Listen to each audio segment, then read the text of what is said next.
Hi friends, Jason స్టాథమ్ హీరోగా నటించిన mutiny cinema ఈ మధ్య రిలీజ్ అయింది. విచిత్రం ఏంటంటే ఇండియాలో రిలీజ్ అవ్వకుండానే దీని ఒరిజినల్ ప్రింట్ ఇంటర్నెట్ లో లభిస్తుంది. ఈ సినిమా ఎలా ఉందో చూద్దాం. కోల్ రీడ్ ఒక పెద్ద బిజినెస్ మ్యాగ్నెట్ కి సెక్యూరిటీ గార్డ్. ఆ బిజినెస్ మ్యాగ్నెట్ సొంత ఫ్యామిలీ మెంబర్ గా చూసుకుంటాడు కోల్ రీడ్ ని. అయితే అనుకోకుండా అతన్ని కొంతమంది చంపేసి ఆ నేరం కోల్ రీడ్ మీద వేస్తారు. కోల్ రీడ్ యజమాని టోబీ నడుపుతున్న హార్బర్ బిజినెస్ ని వేరొకళ్ళకి అమ్మేస్తాడు.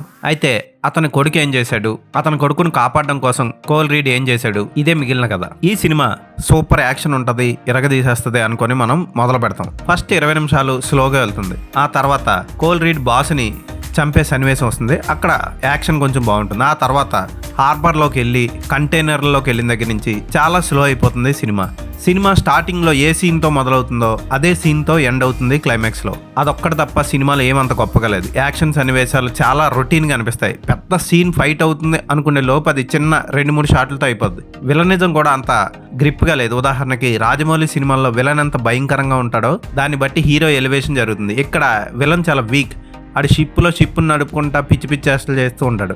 ఇక లేడీ హీరోయిన్ ఉంటుంది. ఆవిడ కూడా హెల్ప్ చేయడానికి వచ్చి బాగా దెబ్బలు తగిలించుకొని హీరోతో పాటు తిరుగుతూ ఉంటుంది. అంతే తప్ప పెద్దగా ఏమీ లేదు సినిమా. ఫోటోగ్రఫీ, బ్యాక్గ్రౌండ్ మ్యూజిక్ హాలీవుడ్ స్టాండర్డ్స్కి తగ్గట్టున్న ఈ సినిమా అంతగా ఆకట్టుకోలేదు నన్ను. జేసన్ స్టాథమ్ ఎప్పుడులాగే రొటీన్గా నటించాడు. ఆయనకి యాక్షన్ కూడా చేయడానికి స్కోప్ లేని పాత్ర ఇది. హీరోయిన్ పర్వాలేదు, ఓకే అనిపించింది. ఇంకా పెద్దగా చెప్పుకోవడానికి పాత్రలు కూడా లేవు. ఈ సినిమా ఇంగ్లీష్లో ప్రస్తుతం థియేటర్లో రేపు రిలీజ్ అవుతుంది. ఈ రోజే పైరసీలో ఎక్కడ పడితే అక్కడ రిలీజ్ అయిపోయింది.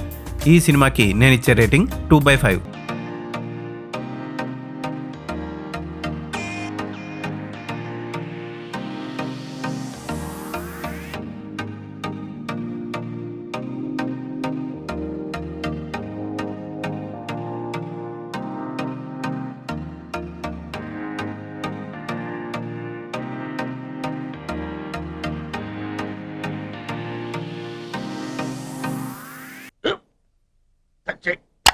మన స్కూల్ బెంచ్ లాగా ఎంత గట్టిగా ఉందోరా.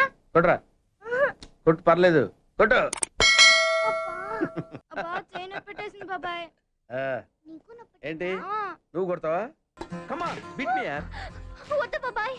వాడిని నేను కొట్టడం లేదమ్మా, వాడినే నన్ను కొట్టమంటున్నాను. ఆ. నువ్వేం కంగారు పడక్కర్లేదు.